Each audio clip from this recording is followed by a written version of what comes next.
Hey you guys, this is D Rose coming to you with another video, and this is another faith-based video on my testimony on our move to Atlanta. Me and my daughter moved to Atlanta a couple months ago, and I just want to be really transparent with you guys and tell you everything that's been going on with us here.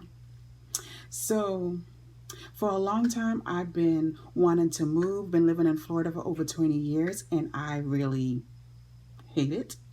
I don't like Florida at all. I never feel like it works out for me. I feel like I always have like a lot of bad luck, and there's a lot of things going on with people like me in Florida, and it's just not for me. Been single for a long time, always having health issues. So I can just go on with Florida, the complaints of Florida. So I feel like I needed a change. So I've been praying about moving, and my first option is New York because that's where I'm from and that's where I'm accustomed to. So I wanted to move to New York, and I love New York. But I feel like God keep putting in my spirit Atlanta, Georgia. And then I felt like that sound better because it's not so far away from Florida, you know, because my family is in Florida. I could easily just drive and visit them.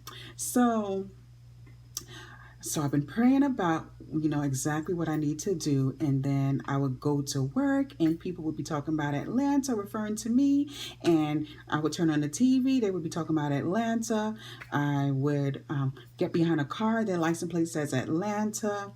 I would... my daughter would go to school and her counselor would tell her the best place for her to be is Atlanta. It would just be Atlanta, Atlanta, everywhere. Like that was just confirmation from God, you know, that Atlanta is where I would want you to go to. So anyway, another reason why I feel like God was leading me to get out of Florida and putting that in my spirit is because probably had some people in my life that shouldn't be in my life, you know, some so-called friend, well, actually a so-called friend or friends. And sometimes there are people in this world that really pray against you and really practice witchcraft. Like that really is real. And I feel like that's probably one of the reasons why he was leading me to get away from Florida, away from certain people. So, and like a couple of years, let me go back to a couple of years now. I had met this one person that lives in Atlanta, and this person would call me like daily, every day. Come to Atlanta. You need to move to Atlanta. Just always trying to encourage me to move to Atlanta. Saying that I think would be good for you and your daughter. Like you would do good here in Atlanta. And I'm like, yeah, okay. You know, I want to do it one day, but I didn't know if it was really going to happen. Am I really going to step out of my comfort zone and move for real and move somewhere that I barely know anybody? So it was like the last New Year's Eve, when New Year's hit, that same person called me to say Happy New Year's and said, you know what, Donut, make this your New Year's resolution and move to Atlanta. You got to do it. This is the year. 2019. You're going to move to Atlanta. And I was like, okay. By that time, I wasn't really trying to hear all of that because me and that person wasn't really best of friends, and I was going through some health issues. I had an injury on the job, and I was on medical leave and finance issues, and then I had a case going on, so I didn't know what the outcome was going to become of everything, you know, so I couldn't be thinking about moving. Even though my lease was going to be up in a couple of months, I didn't know what was going to happen. So anyway, like a couple weeks later, God started speaking to me and telling me that I have everything for you in Atlanta. Everything that you've been praying about is in Atlanta. And he's been showing me in confirmation it's Atlanta where I want you to go to.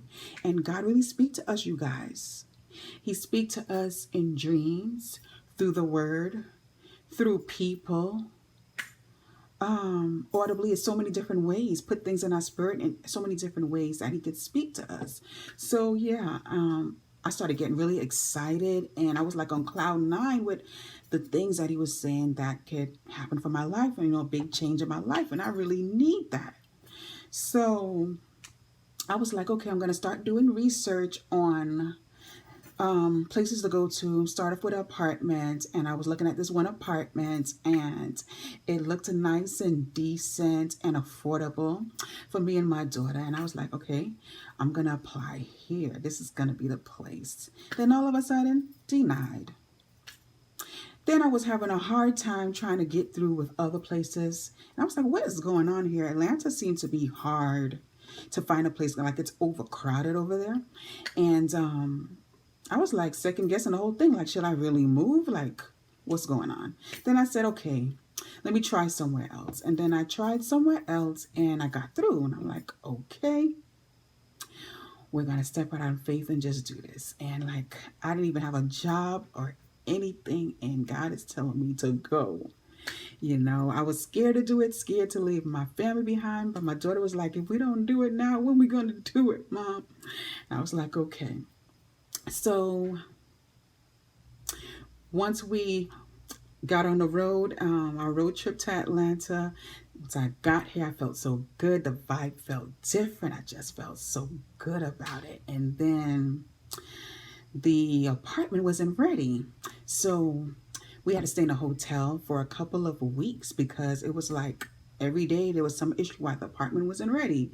And it was like going on to the next month and the apartment wasn't ready. And I was like, what is going on? Like, do I need to go back to Florida to wait again to see what's going on? Because I don't know what's happening. Like, because I can't be homeless with my daughter, you know? So like I had to do a whole lot of praying. I had to pray really, really hard. Like I felt like the enemy was fighting us on our move because there's something big for us here in Atlanta. So, you know, I prayed really hard, and then, you know, eventually we did get through, and we got through, and I was so glad, you know, in my comfort zone, have my own home, you know, my first home in Atlanta. And we're going to start off here, you know, and get to higher up. And then all of a sudden, obstacles started coming through. It got really real because of the finance issues. You guys, I didn't have a job yet, so finances started getting really real. I've been applying for jobs. I've been applying on like Indeed for quite some time, and I wasn't getting through with the things that I wanted. And you know, I thought that was weird. So when I realized what was happening, is God was like, maybe God is just blocking everything. Then God put in my spirit, you know what?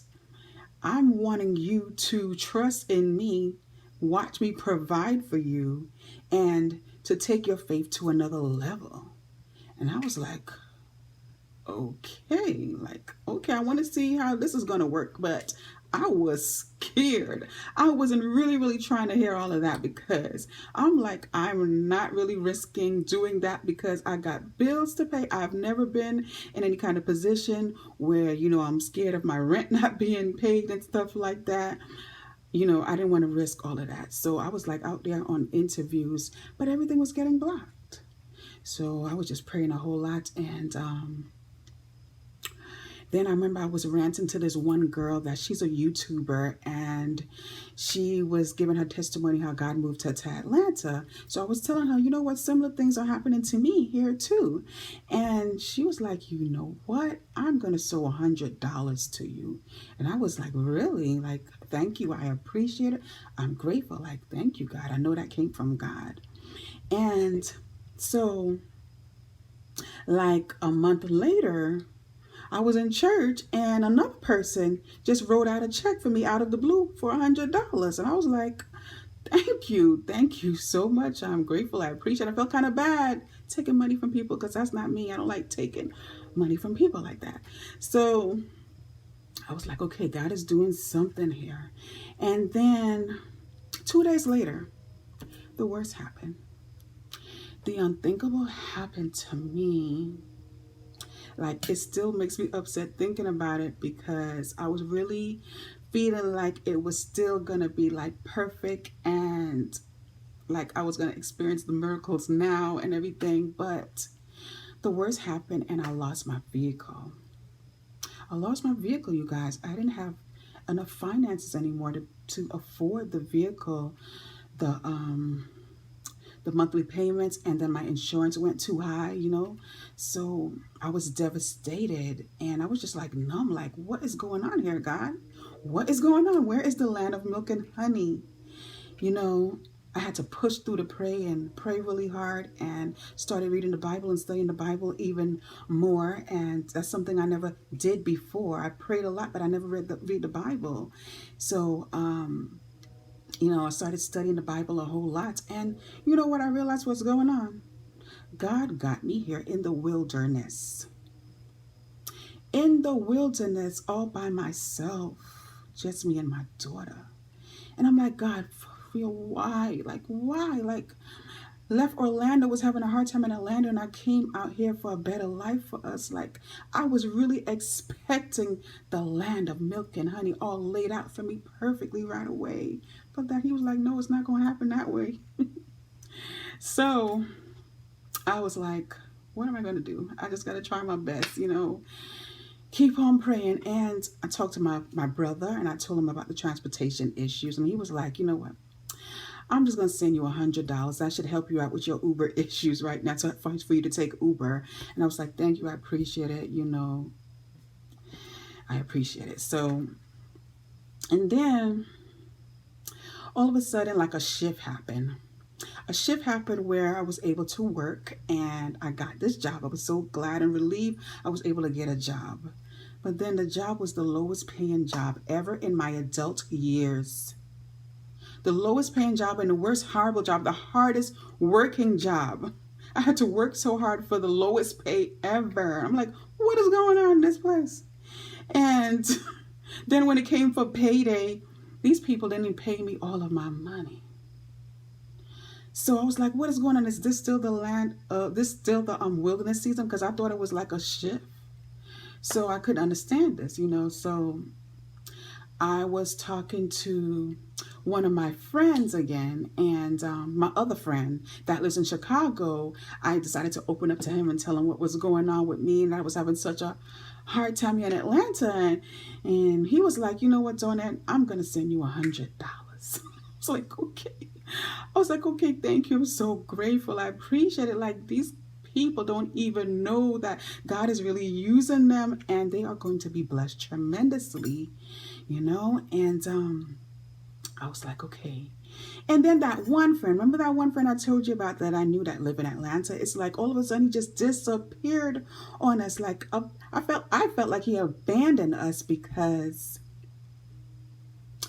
barely heard from this person. I barely heard from this person, barely checked on us. And I thought that was weird. Like, is it some type of fear or something for me, or what's going on? So I couldn't figure it out. I don't have time to really try to figure that out anymore, because I'm trying to find myself here in Atlanta. So I just probably came to the conclusion that maybe God is just blocking certain people out of my life at this time in this season that I'm in. So, you know, just keep on going and keep on holding on to the promise. And, you know, what I've been doing is interceding a lot for my family back in Orlando, especially. I feel like that's one of the reasons that God wanted to bring me here for, you know, to deal with me on another level, and so I can be a blessing back to my family and to the people around me. And, you know, that's what's been going on with us so far. You know, we moved out here the last week of March, and now is the end of September, and I'm just still trying to hold on for that land of milk and honey, holding on for that miracle to happen, for that big breakthrough here, because I know what God had promised me. It has to come to pass. So you guys, thank you so much for listening. I have a lot more to tell you guys. So please stay tuned, subscribe, and like this video.